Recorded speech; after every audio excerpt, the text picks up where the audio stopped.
آسمان سیاہ ہوا تھا، سخت طوفان کا امکان تھا، ہواؤں کا شور بے حد خوفناک سا تاثر دے رہا تھا۔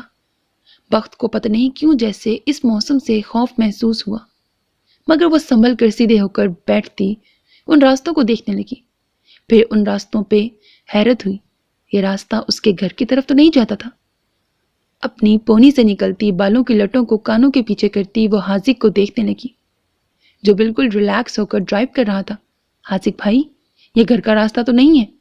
بختاور نے اسے دیکھتے ہوئے کہا۔ معلوم ہے، ہم گھر تو نہیں جا رہے۔ اس کا عام لہجہ پتہ نہیں کیوں بختاور کو بڑا عجیب لگا۔ تو پھر ہم کہاں جا رہے ہیں؟ اس نے بڑی مضبوطی سے حاذق کے تاثرات دیکھنے چاہے، مگر اس کے چہرے کے تاثرات بالکل نارمل تھے، مگر نارمل کیوں نہیں لگ رہے تھے؟ یہ حداد کے ساتھ رہ کر کیا ہو گیا ہے؟ کم سے کم باقی دنیا کی طرح میں حیوان نہیں ہوں۔ تم بہت بھولی ہو بختاور۔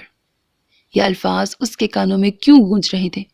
یا اللہ، وہ ماما کو فون کرے، مگر حاذق بھائی انہی کے پاس جا رہے ہوں گے۔ تو پھر ہم کہاں جا رہے ہیں حاذق بھائی؟ حاذق نے اسے دیکھا، پھر اپنی گردن موڑ کر بولا، سکندر بھائی کلب میں ہیں، وہ وہاں ہمیں بلا رہے ہیں۔ بختاور کو اس جواب سے تسلی ہو جانی چاہیے تھی، مگر پتہ نہیں دل میں بے چینی سی تھی۔ اچھا، اس نے اپنے بیگ سے فون نکالا اور ماما کو کال کرنے کا سوچا، مگر سگنلز نہیں آ رہے تھے۔ وہ بھول کیوں جاتی تھی؟ یہ علاقہ سنسان تھا اور جنگل کی طرف جاتا تھا۔ اس نے فون رکھ دیا۔ اسے محسوس ہوا جیسے حاذق اسے دیکھ کر مسکرایا ہے۔